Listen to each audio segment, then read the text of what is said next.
Praise the lord. హల్లెలూయా. దేవుని నామానికి స్తోత్రాలు. మీ అందరికీ నా వందనాలు తెలియజేస్తున్నాను.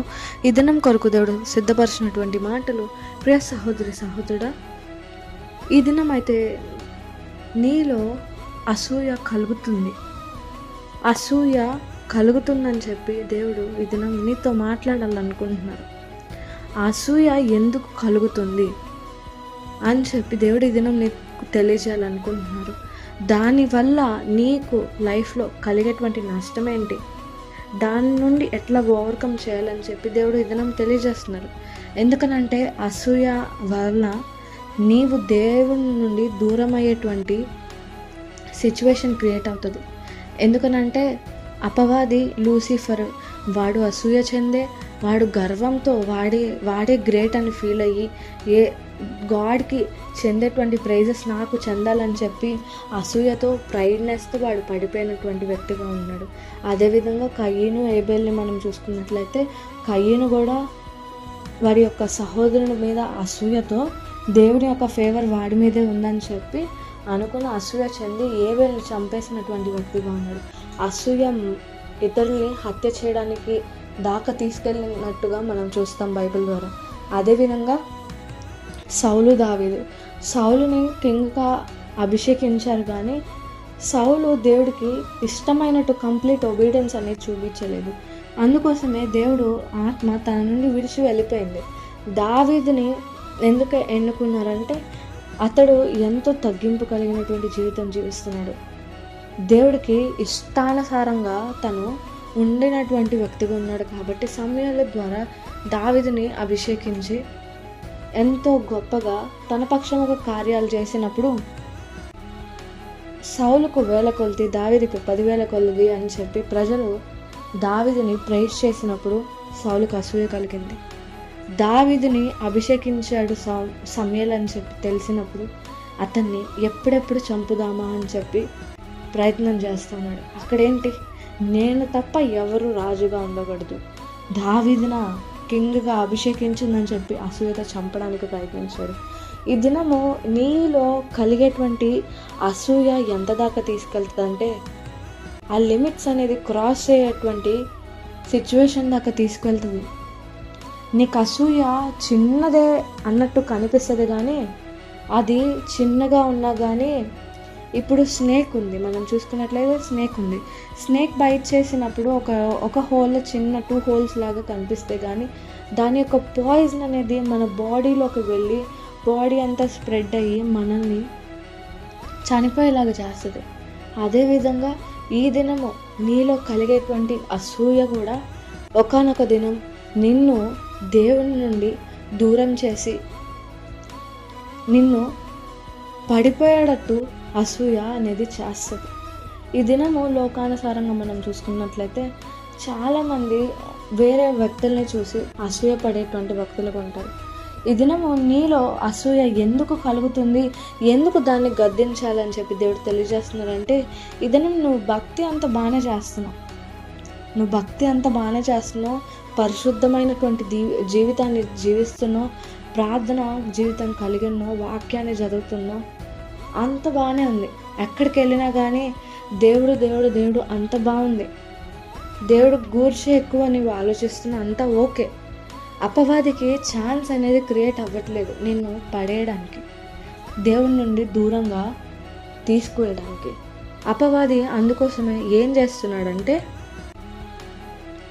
వాడు ఇతరుల లైఫ్లో దేవుడు చేసేటువంటి కార్యాలను నీ కళ్ళ ముందు ఉంచి నీ చెవిలో ఇటు విధంగా చెప్తున్నాడు, నీవు ఇంత భక్తి చేస్తున్నావు కదా, నువ్వు ఎన్నో రోజులు నువ్వు ప్రార్థన చేస్తున్నావు, బ్లెస్ చేయమని చెప్పి, జాబ్ కోసం అని చెప్పి, పర్టికులర్ దానికోసము నువ్వు కృపావరాలు అడిగావు కదా, కానీ నీకు దయచేయలేదే, కానీ ఇతరులకి ఈజీగా దయచేసారే దేవుడు అని చెప్పి అపవాది నీలో చెవిలో ఇటు విధంగా చెప్తున్నాడేమో, చెప్పి నీకు వారి పట్ల అసూయ కలిగేలాగా చేస్తున్నాడేమో. ఒకసారి పరిశీలన చేసుకో. నీకు అసూయ కలిగించేటువంటి సిచ్యువేషన్స్ ఏమేమి ఉన్నాయో ఒకసారి నీకు నువ్వే పరిశీలన చేసుకో. అప్పుడు నీకు కలిగేటువంటి ఆలోచనలు ఇటు విధంగానే ఉన్నాయా, దేవుడు ఇతరుల పట్ల నీకంటే గొప్ప ప్రణాళిక కలిగి ఉండొచ్చు, నీకంటే గొప్ప కార్యాలు వారి ద్వారా చేయొచ్చు, నీకంటే గొప్ప పరిచర్య, సేవా పరిచర్య వారి ద్వారా దేవుడు జరిగించాలనే ఉద్దేశం కలిగి ఉన్నారు. ఓకే, అపవాది నీకు ఏం చెప్తున్నాడంటే, నిన్ను హెచ్చించి నువ్వు చాలా గ్రేట్, భక్తిపరుడివి, భక్తిపరురాలివి, నిన్ను హెచ్చించి వారితో కంపేర్ చేసి వారిని నీకంటే తగ్గించే చూపించి నిన్ను ప్రేస్ చేసి నీకు జలస్ కలిగేలా చేసి నిన్ను పడేయాలి. వాడి ఎట్లాగా పడిపోయే స్థితిలో ఉన్నాడో నిన్ను కూడా అట్లా పడేసేటువంటి స్థితిలో ఉంచాలని చెప్పి వాడు కోరుకుంటున్నాడు. అందుకోసమే నీలో అసూయ అనేది కలుగుతుంది. ఇతరులు నీ ముందు బ్లెస్ చేయబడుతున్నప్పుడు నీవు వారిని చూసి దేవుడు చాలా మంచివారు అందుకని చెప్పి నీకు బ్లెస్ చేశారని చెప్పి ఇతరుల పట్ల పైకి ఆనందాన్ని చూపిస్తున్నావు, కానీ లోపల అసూయ చెందుతున్నావు అని చెప్పి దేవుడు తెలియజేస్తున్నారు. ఇతరులు కలిగినటువంటి ఆత్మీయ జీవితాన్ని కానీ ఆత్మీయ ఫలాలను చూసి నేను అడిగినప్పుడు నాకు ఇవ్వలేదు, ఈయనకైతే ఇచ్చేసారు అబ్బో అని చెప్పి నీ మనసులో అసూయ చెందుతున్నావేమో. ఇతరులకి ఇచ్చినటువంటి జ్ఞానమును బట్టి నీకు అది లేదని చెప్పి అసూయ చెందుతున్నావేమో. ఇతరులకు ఇచ్చేటువంటి బ్లెస్సింగ్స్ని బట్టి నీకు ఇవ్వలేదని చెప్పి అసూయ పడుతున్నావేమో. అందుకోసమే దేవుడి దినం నీతో మాట్లాడుతున్నాడు. ఇక్కడ మనం బైబిల్లో ఒకసారి చూసుకున్నట్లయితే మన ideal example, one and only greatest example అయినటువంటి మన యేసు ప్రభుల వారిని మనం ఒకసారి చూసుకుందాం. ఇక్కడ మనము దేవుణ్ణి మనం చూసుకున్నట్లయితే ఆయన చాలా పరిశుద్ధమైనటువంటి గొప్ప దేవుడు. అదేవిధంగా ఆయన చేసినటువంటి భక్తి ఈ లోకంలో ఏ ఒక్క మనుషుడు అయితే చేయలేదు. ఆయన ఎంత హై ర్యాంక్ భక్తి కలిగి ఉన్నారో ఈ లోకంలో మనుషుడు ఎవ్వరూ చేయలేదు. కానీ ఆయన ఎంత భక్తి కలిగి ఉన్నా కానీ ఆయన అంతకంటే ఎక్కువ తగ్గించుకున్నటువంటి స్వభావము మన యేసుప్రభుల వారి దగ్గర చూస్తాము. నువ్వు ఎంత గొప్ప కార్యాలు చేసినా, ఎంత భక్తి నువ్వు చేసినా, ఈ దినము ఆయన కలిగినటువంటి తగ్గింపు జీవితము, ఏది చేసినా కానీ దేవుడి కృప ద్వారానే నేను చేశానని చెప్పి అంత తగ్గింపు నీవు కలిగి ఉండాలి. ఎయిదర్ ఇక్కడ నువ్వు ఒకసారి ఒక పాయింట్ చూసుకున్నట్లయితే అపవాది నీకు ఇక్కడ ఏం చెప్తున్నాడు, నిన్ను హెచ్చిస్తున్నాడు. నువ్వు ఎంత భక్తి చేస్తున్నావు, ఫస్ట్ నిన్ను ప్రైజ్ చేసి నిన్ను పొగడతలతో పడేద్దాము అని చెప్పి ప్రయత్నం చేస్తున్నాడు. కానీ దేవుడు ఏం తెలియజేస్తున్నారంటే, హెచ్చించుకునేవాడు తగ్గింపబడును, తగ్గించుకునేవాడు హెచ్చించబడును అని చెప్పి దేవుడు వాక్యం ద్వారా తెలియజేస్తున్నారు. మన తండ్రి అయినటువంటి యేసుప్రభుల వారు ఎంత భక్తి కలిగి ఉన్నారో అంతకంటే దీనంగా ఆయన స్వభావాన్ని మార్చుకుని తగ్గింపు స్వభావాన్ని కలిగి ఉన్నారు.